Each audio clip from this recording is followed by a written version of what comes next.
You can see the mammoth gathering of the people, lakhs and lakhs. It's very difficult to quantify these numbers, but not an inch on the ground. This is one of the biggest ground at the Kokrajhar, Bodofa Nagar, in the Kokrajhar BTAD area. And this is what a way to welcome the Honorable Prime Minister of India, Shri Narendra Modi ji, on your screen once again.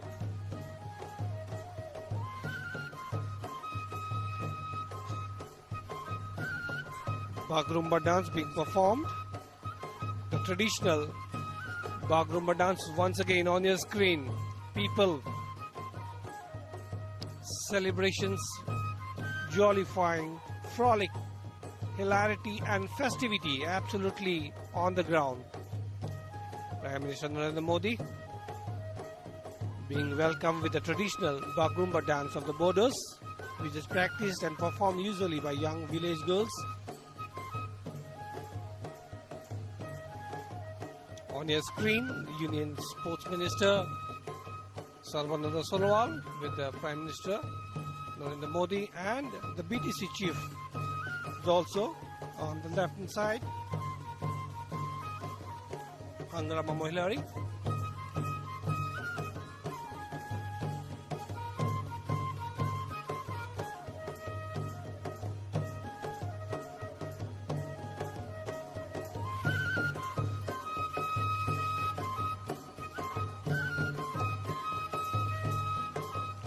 Not an inch on the ground available, and this is what the way. This is setting an example how to welcome your Prime Minister, and this will be a long way. Lakhs and lakhs of people. It's very difficult to quantify. Not less than 2 to 3 lakhs people have assembled here. और जिस तरह की संख्या आप देख रहे हैं screen पे, ये इतनी बड़ी संख्या है।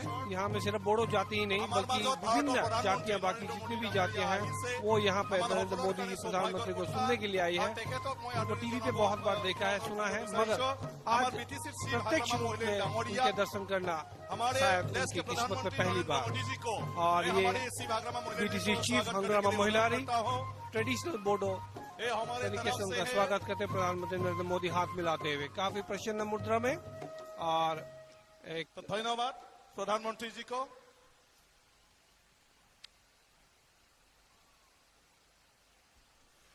BTC chief Hagrama Mohilary Bodo traditional गम से उनका स्वागत किया और एक शॉल भी उन्होंने दिए। काफी सम्मान पूर्वक उनको ग्रहण किया है, क्योंकि वो पहली बार कोकराझार, जो कि बीटीसी का हेडक्वार्टर है, उनका आगमन है। And now on the dais along with the prime minister, people are anxious, anguish, concern and apprehensions have finished now. The beauty, the grace, the elegance and the charming, everything in this entire atmosphere. And now the BTC chief Hangrama Mohilari has also been felicitated.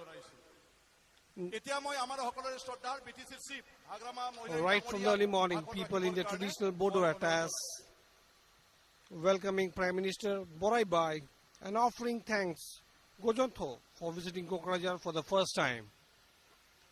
And on your screen, Donor Minister Jitendra Singh, Honourable Minister Donor Singh, you can see on the screen the left side, right hand side of the Honourable Prime Minister. Donor, as we know, is look after all the 8 states of the Northeast, and on the right, having a chat with the Prime Minister Narendra Modi, Donor Minister Jitendra Singh, and he's responsible for the various developmental schemes for the entire Northeastern region. And the focus of the Prime Minister Narendra Modi will be to fulfill the socio-economic aspirations of the Bodo people and other 16 tribes of Assam. You can see what a large crowd. It will be a long time, and people will remember this rally. This is for the first time that Honorable Prime Minister Narendra Modi is visiting the BTAD area, and his love, his affection, his আপোনালোকে captivating and a wonderful presence at this অংশগ্ৰহণ কৰাৰ কাৰণে Bodofa Nagar, প্ৰথমতে Kokrajhar, মই BTAD, Assam. Will be a long আমি time. welcome And জনাইছো now the Lord of BTC Prime Chief Minister, Hangrama Mohilari addressing the crowd.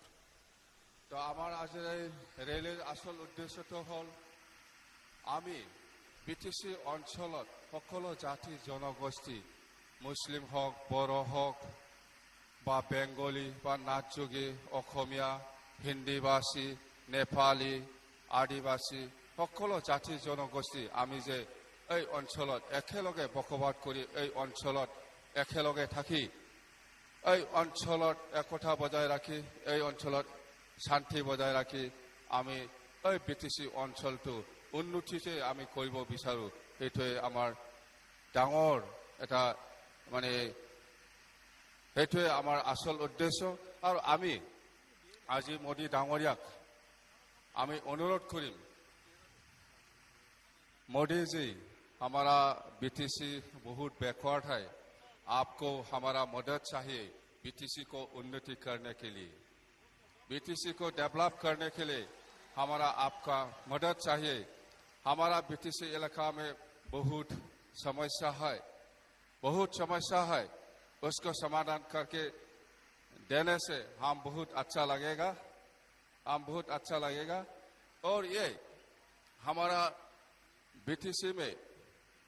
BTC में बहुत road बनाना है ब्रिज बनाना है एजुकेशन सेक्टर में डेवलप करना है और ये एग्रीकल्चर सेक्टर में भी डेवलप करना है हेल्थ सेक्टर में भी डेवलप करना है और हमारा जो भी हो आसाम के अंदर में वो बीटीसी इलाका बहुत अंडर डेवलप है आप देखो हमारा यहाँ में कुछ नहीं है आप लोग का सरकार के दिनों में हमको 500 करोड़ दिया था इससे हमने बहुत इंफ्रास्ट्रक्चर बनाया कम्युनिकेशन का साइड में बनाया और एग्रीकल्चर सेक्टर में जो भी हो और आप हमको और 1000 करोड़ और देने से बहुत अच्छा होगा ये बीटीसी बहुत अच्छा होगा और सर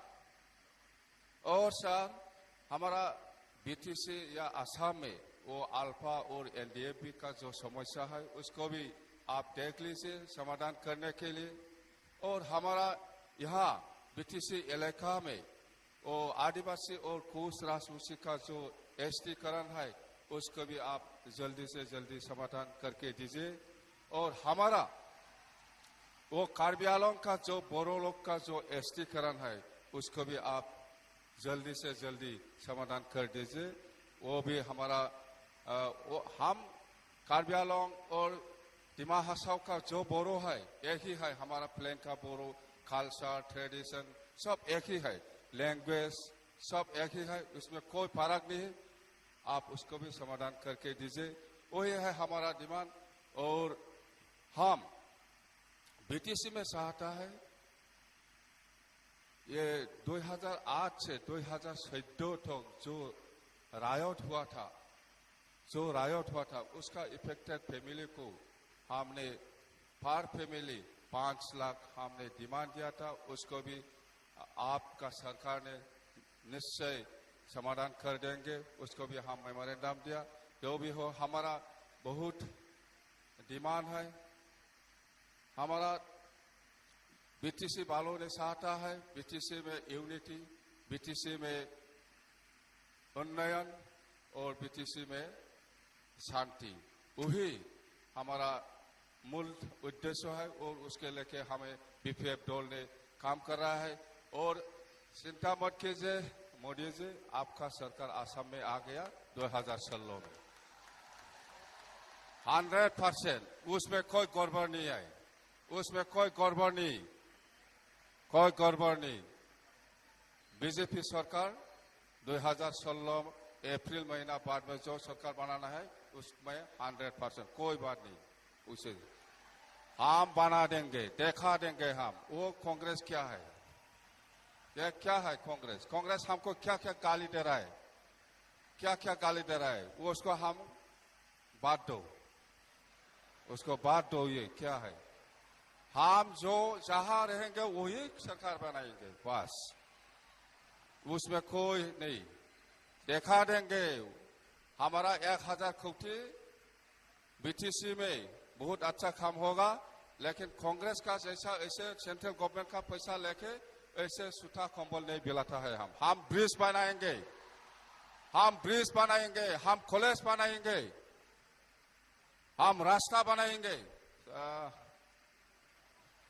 क्या ठीक है? हमारा प्राइम मिनिस्टर मोदी जी ने दूसरा और मीटिंग है गुवाहाटी में भी, जल्दी जाना है। नहीं तो मैं 1 घंटा लेक्चर देता था। आज 1 घंटा बहुत बात बोलना था। जो भी हो, हमारा राजवंशी आदिवासी जो समस्या है उसको देख लीजिए, जल्दी से जल्दी समाधान कर दीजिए। हमारा और ये कार्बियालों का जो एसटीकरण है बोरो लोगों का, उसको भी जल्दी से जल्दी समाधान कर दीजिए। अल्फा एनडीएबी उन लोगों का समस्या है, उनको भी देख लीजिए। और हमारा रायोट विक्टिम फैमिली जो रिलीफ मिलना है उसको भी देख लीजिए। मोदी जी नमस्कार, थैंक यू, जय हिंद। धन्यवाद हाग्रामा महिलारी जी को। अभी मैं हमारी सबकी आदरणीय भारत की प्रधानमंत्री जो कि नई फेरी के सबका एक उत्साह है, उनको भाषण रखने के लिए मैं अनुरोध करता हूं।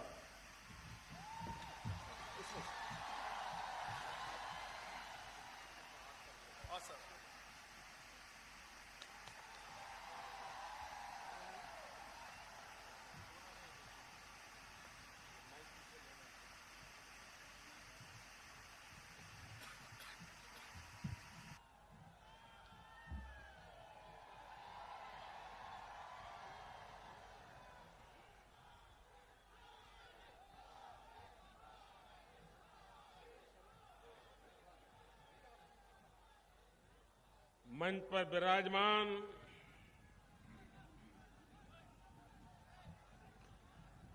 बीटीसी के चीफ श्रीमान हाग्रामा मोहिलरी, केंद्र में मंत्रिपरिषद के मेरे साथी, जनप्रिय नेता श्रीमान सर्बानंद जी सोनवाल, केंद्र में मंत्रिपरिषद के मेरे साथी, डोनर के मंत्री डॉक्टर जितेंद्र सिंह जी, बीटीसी के डिप्टी चीफ श्रीमान खम्पा जी, श्रीमान हिमंता विश्वा शर्मा जी, सांसद श्रीमान विश्वजीत दायमरी जी और विशाल संख्या में पधारे हुए मेरे प्यारे भाइयों और बहनों,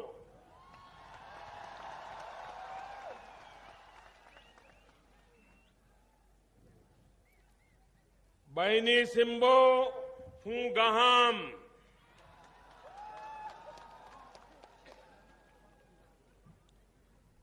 बड़ो लैंडवाव थानाय, गासेबो बिदा फंबाय आरोबिब, बिना नावा बैखोलो खुलू मबाय,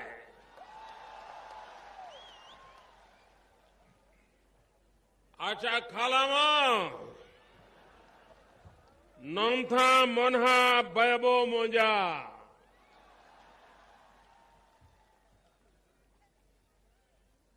मैं सबसे पहले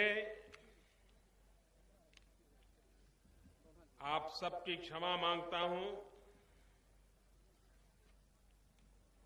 क्योंकि मुझे आने में विलंब हुआ।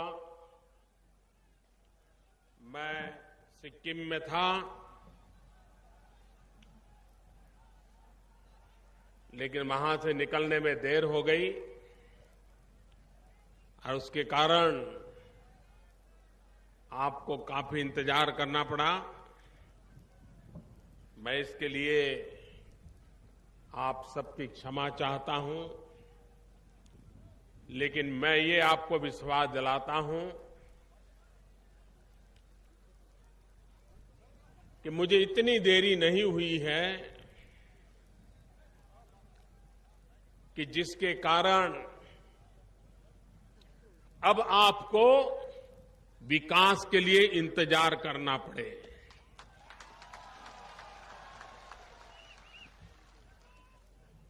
उतनी देर नहीं हुई है अब आपको अपने हकों के लिए कोई लड़ाई लड़नी पड़े।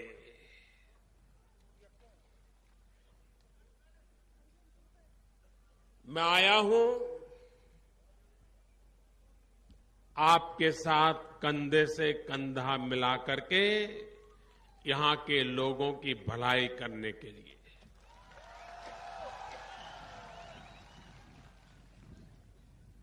मैं आया हूं आपके बीच में, आपके पास जो शक्ति है, सामर्थ्य है,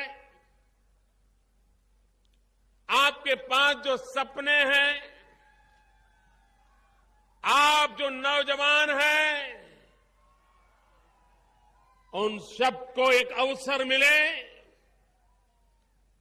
और वो विकास की नई ऊंचाइयों को पार करे।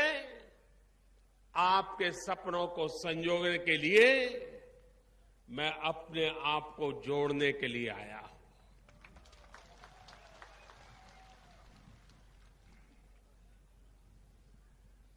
भाइयों बहनों,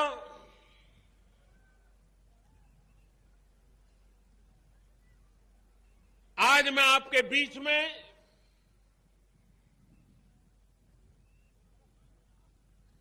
एक ऐसे समय आया हूं जब यहां पर एकता का, सद्भावना का एक नया माहौल पैदा हुआ है। यहां के राजनीतिक गुट भी अपने वाद विवादों को पीछे रख करके इस धरती के विकास के लिए, यहां के लोगों की भलाई के लिए सब एक साथ आ रहे हैं। और मैं इसके लिए यहां के नेतृत्व को बहुत बहुत बधाई देता हूं, बहुत बहुत अभिनंदन करता हूं। और जो लोग जुड़ रहे हैं उनका मैं तहे दिल से स्वागत करता हूं, सम्मान करता हूं। कुछ दिन पहले अग्रमा जी, कंपा जी मेरे निवास स्थान पर आए थे। दिल खोल करके बातें हुई थी। मुझे उनसे मिलकर के यहां की समस्याओं को समझने का अवसर मिला था। और तभी तो आज उन्होंने कहा कि मोदी जी जो देना है ना, दिल खोल करके देना। क्योंकि बातें भी तो दिल खोल करके हुई थी।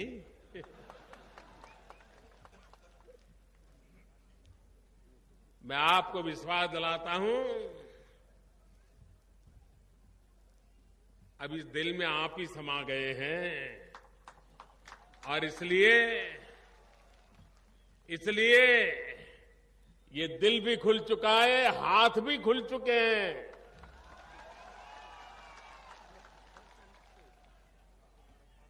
बारह 15 साल से जो वादे आपको किए गए थे, उन वादों का भी निपटारा नहीं हुआ। मैं ये तो मान सकता हूं कुछ समय लग सकता है, लेकिन आप हर बार वादे करें और फिर वादों को भुला दें, फिर नए वादे करें, तब जाकर के ये गुस्सा प्रकट होने लगता है। ये आपके साथ जो वादा खिलाफी हुई है ना, उससे गुस्से का ये दर्शन है, गुस्से का दर्शन है। यह आपकी नाराजगी का प्रदर्शन है कि आपके साथ कैसा धोखा किया गया। और इसलिए मेरे भाइयों बहनों,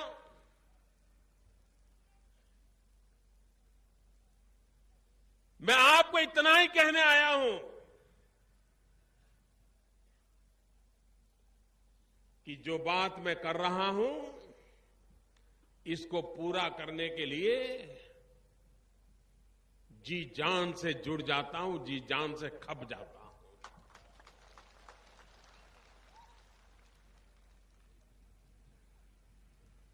मैं हैरान हूं, एक पार्टी जिसने यहां 15 साल राज किया, ये आसाम प्रदेश जिसने 10 साल के देश को प्रधानमंत्री दिया, 15 साल कांग्रेस ने लगातार सरकार चलाई। वैसे तो पिछले 60 साल से वही सरकारें चलाते रहे, लेकिन अगर 15 साल उनकी सरकार, 10 साल असम के ही प्रधानमंत्री, मैं तो सोच रहा था कि आसाम में कोई समस्या हो ही नहीं सकती, आसाम में कोई प्रॉब्लम हो ही नहीं सकता है, आसाम में कोई सवाल हो ही नहीं सकता है, क्योंकि 10 साल यहां से प्रधानमंत्री रहे हो, 15 साल लगातार एक मुख्यमंत्री सरकार चला रहे हो, फिर तो समस्याओं का समाधान हो गया होना चाहिए। लेकिन जिन्होंने अपने काम का हिसाब देना चाहिए, वो सवाल पूछ रहे हैं। तो आपने 15 साल किया क्या? 10 साल प्रधानमंत्री ने क्या किया?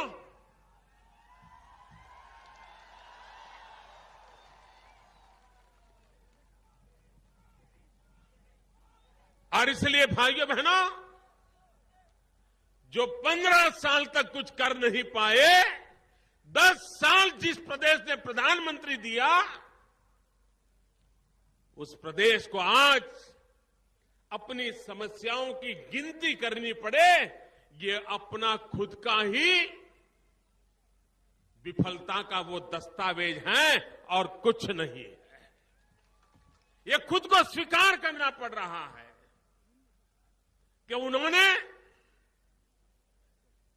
प्रधानमंत्री, उनका अपना आसाम का प्रधानमंत्री यहीं से चुन करके मनमोहन सिंह जी को भेजा था, और फिर भी इतनी बड़ी लंबी लिस्ट है आपकी, काम बाकी रहे। भाइयों बहनों,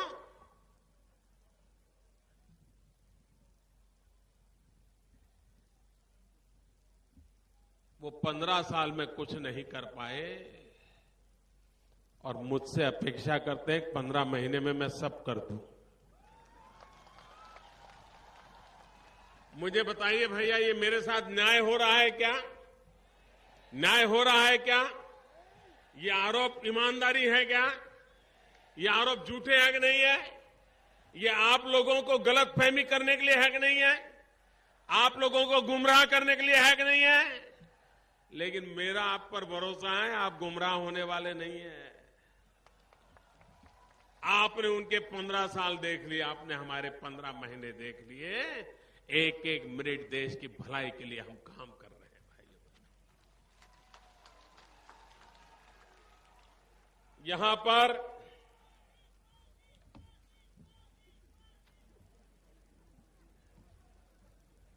मेरे सामने कुछ बातें कुछ समय पहले रखी थी।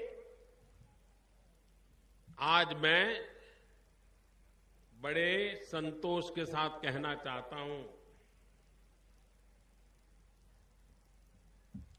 कि असम के कार्बी मिक्री ट्राइब को मैदानी इलाके में शेड्यूल्ड ट्राइब के रूप में और आसाम के बोडो काछारी ट्राइब को ट्राइब आंगलोंग और एनसी हिल ऑटोनॉमस काउंसिल के इलाकों में शेड्यूल्ड ट्राइब के रूप में घोषित किए जाने का मुद्दा काफी समय से लंबित है। अब दोनों ही मसलों की रजिस्ट्रार सेंट्रल ऑफ इंडिया और national commission of schedule tribes द्वारा सिफारिश कर दी गई है। आने वाले कुछ समय में ये मामला कैबिनेट में अप्रूव हो जाएगा और उसके बाद पार्लियामेंट में जाकर के इसको पारित किया जाएगा। कई वर्षों से आपकी ये समस्या थी, मुझे बताइए समाधान निकल रहा है कि नहीं निकल रहा है? निकल रहा है कि नहीं निकल रहा है? भाइयों बहनों, मुझे जब आपके नेता ने आकर के कहा कि मोदी जी ये समस्या लंबे अरसे से लटकी पड़ी है, आप कुछ कीजिए, और मुझे वो कह रहे थे कि आप आइए, मैंने कहा पहले करके आऊंगा बाद में आऊंगा। भाइयों बहनों,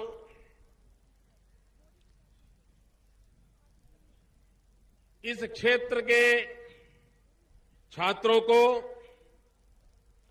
उच्च गुणवत्ता की तकनीकी शिक्षा पर्याप्त अवसर उपलब्ध करवाने के उद्देश्य से और इस प्रकार इंडस्ट्रियलाइजेशन को बढ़ावा देने के लिए central institute of technology Kokrajhar को 1 वर्ष की अवधि में डीम्ड यूनिवर्सिटी का दर्जा दिया जाएगा।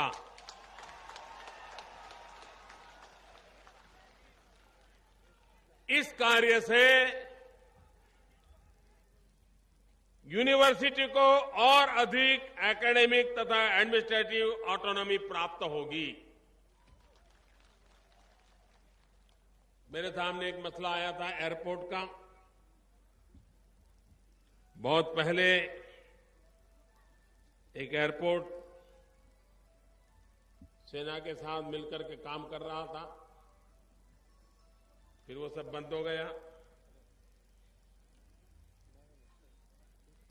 अब राज्य सरकार जमीन नहीं दे रही है। मैं आपको विश्वास दिलाता हूं,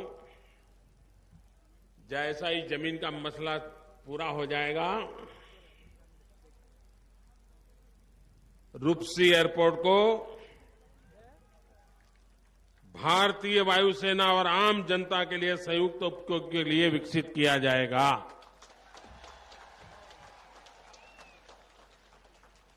भाइयों बहनों,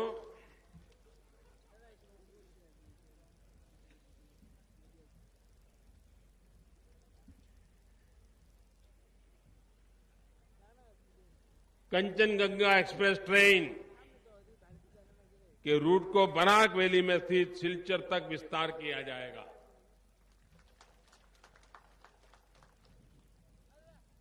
और मैं आने वाले दिनों में बहुत ही जल्द उस ट्रेन को आरंभ भी करने जा रहा हूं।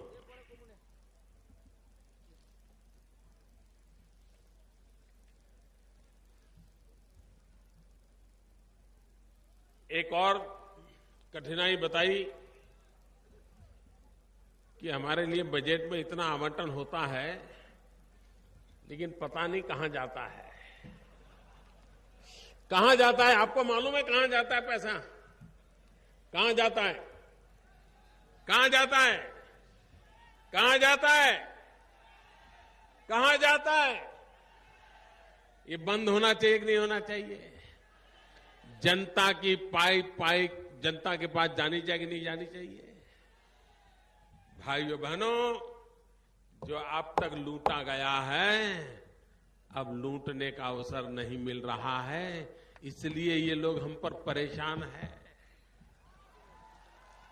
दिल्ली आजकल हिसाब मांगता है। पहले दिल्ली में एक डोनर मिनिस्ट्री बनी थी, अटल जी के समय शुरू हुआ। नॉर्थ ईस्ट के विकास के लिए एक विशेष मंत्रालय बना गया।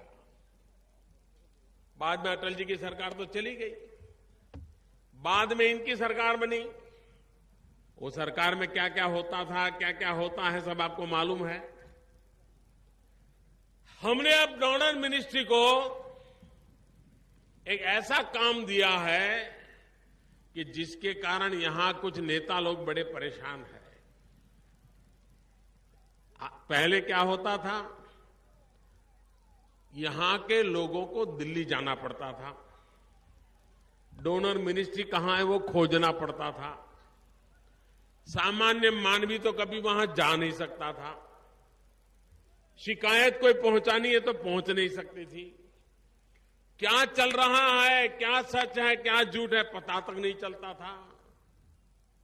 रुपये तो आते थे लेकिन धरती पर कुछ नजर नहीं आता था। और राजीव गांधी सही कहते थे, वो कहते थे कि दिल्ली से 1 रुपया निकलता है, गांव में जाते जाते 15 पैसे हो जाता है। ये रुपया कौन सा पंजा घिसता था भाई, ये रुपये का 15 पैसा कैसे हो जाता था। और इसलिए हमने तय किया कि डोनर मिनिस्ट्री, उसके अफसर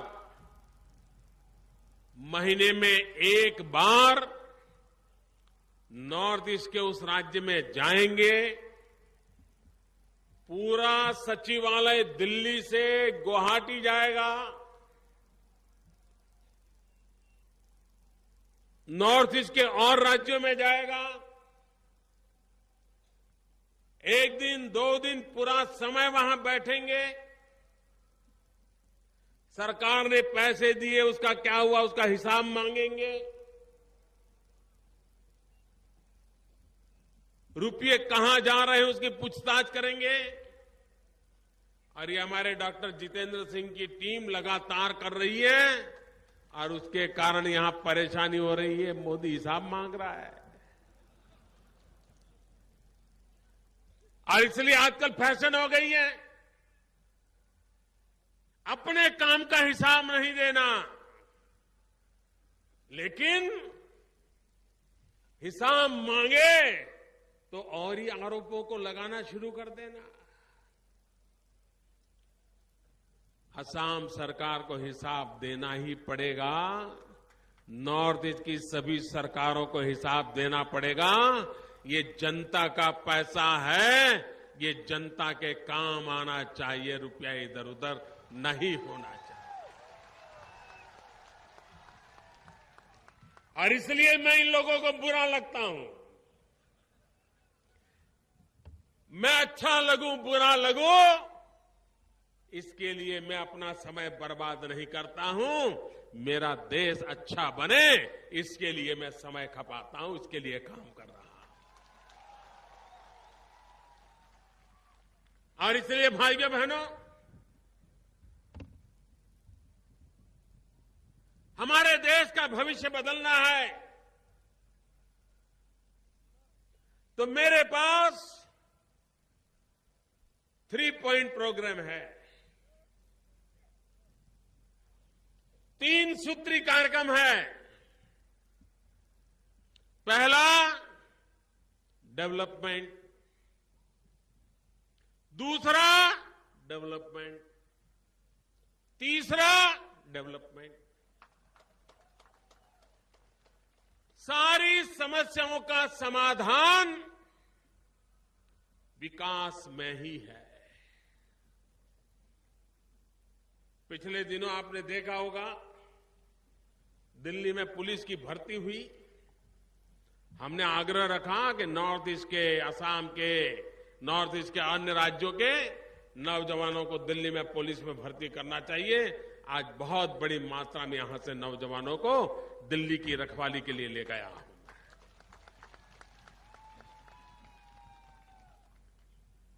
एक बार जो बात कही उसको लागू करने के लिए जी जान से लगे रहते हैं, पूरी कोशिश करते हैं। भाइयों बहनों,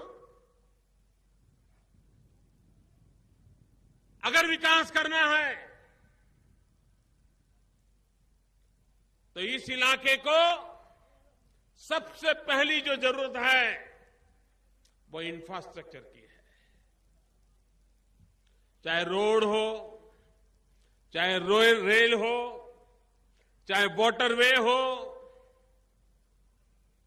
और इसलिए हमारी सरकार ने एक्ट ईस्ट पॉलिसी बनाई है और इस एक्ट ईस्ट पॉलिसी के तहत भारत के पूर्वी इलाके को विकास की यात्रा की मुख्य धारा में जोड़ना है, रास्तों का नेटवर्क खड़ा करना है।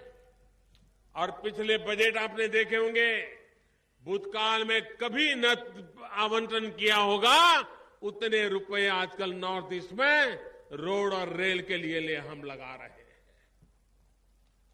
आप विचार कीजिए, देश आजाद हुआ, इतने साल हो गए, मैंने एक दिन हिसाब मांगा कि भाई बताइए, अब तो हिंदुस्तान में हर गांव में बिजली पहुंच गई होगी। तो मुझे हिसाब मिला, आजादी के 70 साल होने आ रहे हैं, 18,000 गांव ऐसे हैं जहां बिजली का खंभा भी नहीं लगा है। हमने बीड़ा उठाया, 15 अगस्त को लाल किले से हमने घोषणा की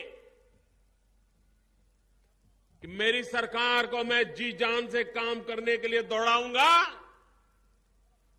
जितना धन चाहिए वो दूंगा, लेकिन 1000 दिन में 18,000 गांवों में बिजली पहुंचा के रहूंगा।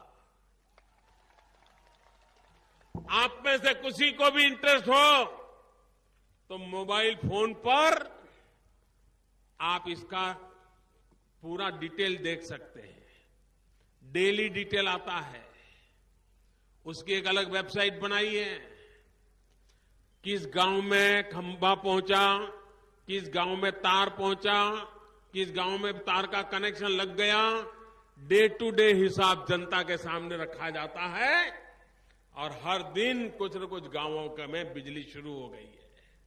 आप कल्पना कर सकते हैं, 70 साल हो गए आजादी के, जिस गांव में बिजली आती होगी उस दिन पहली बार उनको आजादी क्या होती होगी उसका एहसास होता होगा भाई। और मैं तो कभी मीडिया के मित्रों को भी कहता हूं कि जैसे जैसे गांवों में बिजली पहुंचे, उस गांव में जो उमंग और उत्साह है उसकी खबरें देश को दिखाओ। उनका आनंद कैसा है देश को दिखाओ। देश के अंदर हौसला बुलंद होगा, काम करने वालों का भी हौसला बुलंद होगा कि हां भाई हम सही काम कर रहे हैं। उस गांव में बिजली जाती है मतलब शिक्षा में सुधार होता है, जीवन व्यवस्था में सुधार होता है। और हमारा सपना है, आपके आशीर्वाद चाहिए, हमारा सपना है 2022 में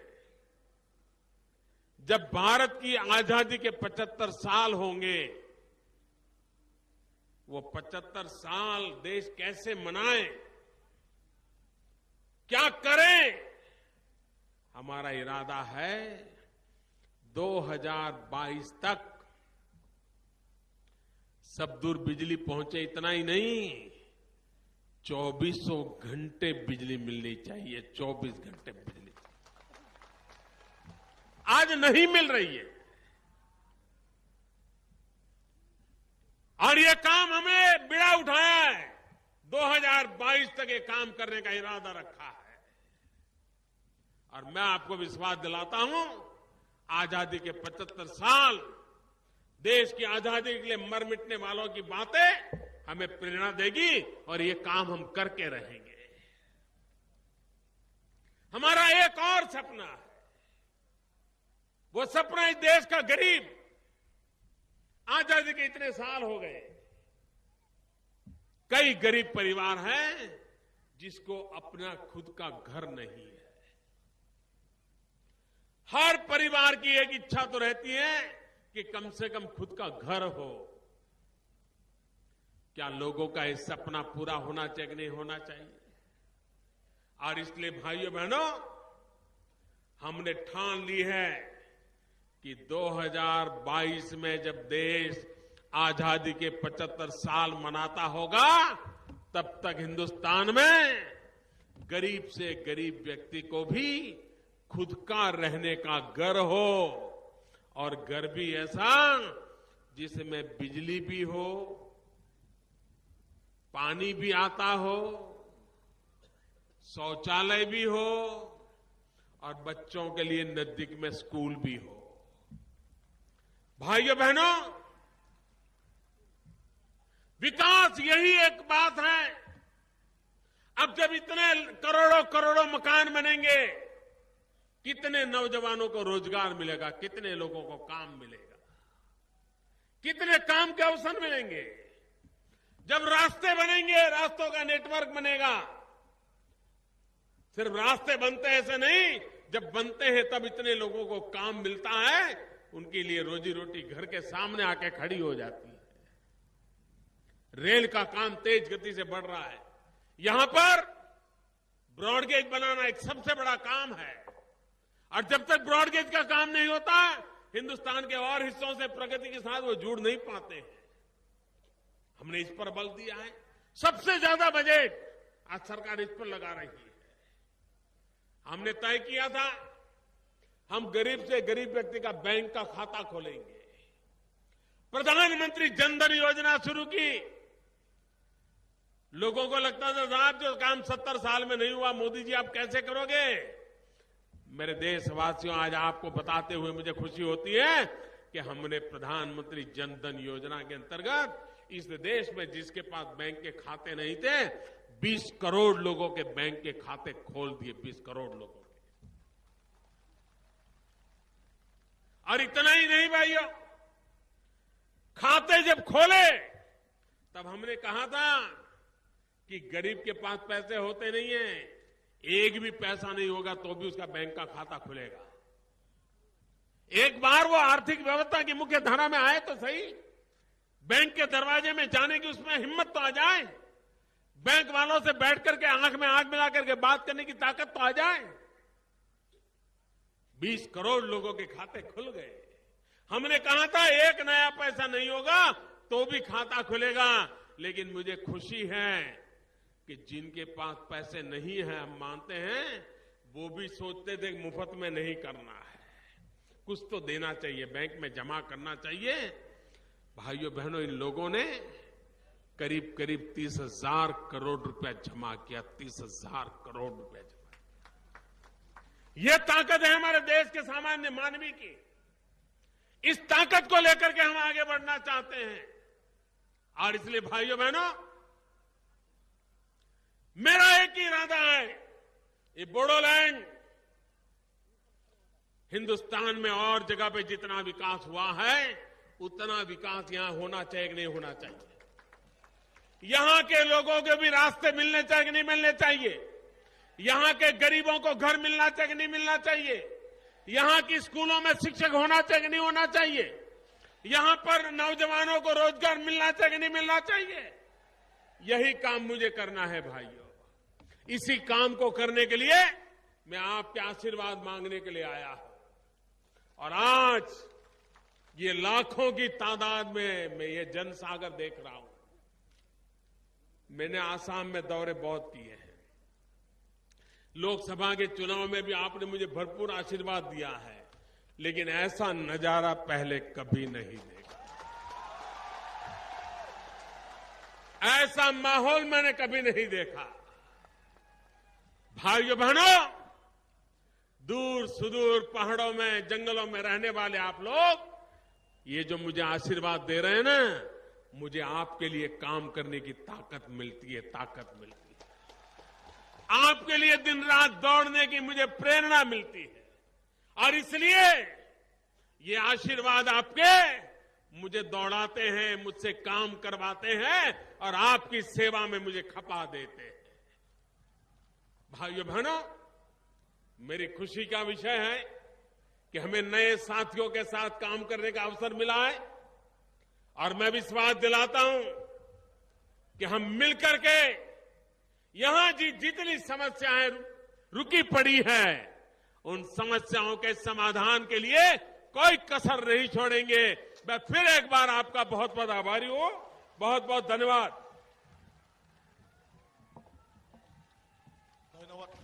ধন্যবাদ থাকিল আমাৰ সকলোৰে শ্ৰদ্ধাৰ নৰেন্দ্ৰ মোদী ডাঙৰীয়ালৈ আৰু ইয়াৰ পিছত আমি নৰেন্দ্ৰ মোদী ডাঙৰীয়াক আমাৰ পৰা বিদায় দি আছো। তেখেতে আমাক যথেষ্ট উৎসাহ যোগালে আৰু আমাৰ সমস্যাৰ প্ৰতি গুৰুত্ব দিলে। তো তেখেতক আমি বিদায় দিছো। তো Narendra Modiji long live, Narendra Modiji long live, Narendra Modiji long live, So that was Hagrama মহিলালী long live, BPF long live. ধন্যবাদ, ধন্যবাদ। সকলোৱে লাহে লাহে ওলাই যাব। কোনো মানে ৰাস্তা সৰু সৰু আছে, গেট সৰু সৰু আছে, গতিকে লাহে লাহে সকলোৱে ওলাই গলে Modi, কাৰো অসুবিধা thanking নহ'ব। the vast crowd who has come here to attend his mass rally. And one can see the mammoth. Almost 2-3 lakhs people have gathered to hear the Honorable Prime Minister of India, Sri Narendra Modi. And with this message that the focus of this meeting was to fulfill the socio-economic aspirations of the Bodo people along with the 16 other tribe communities of Assam, we are back to the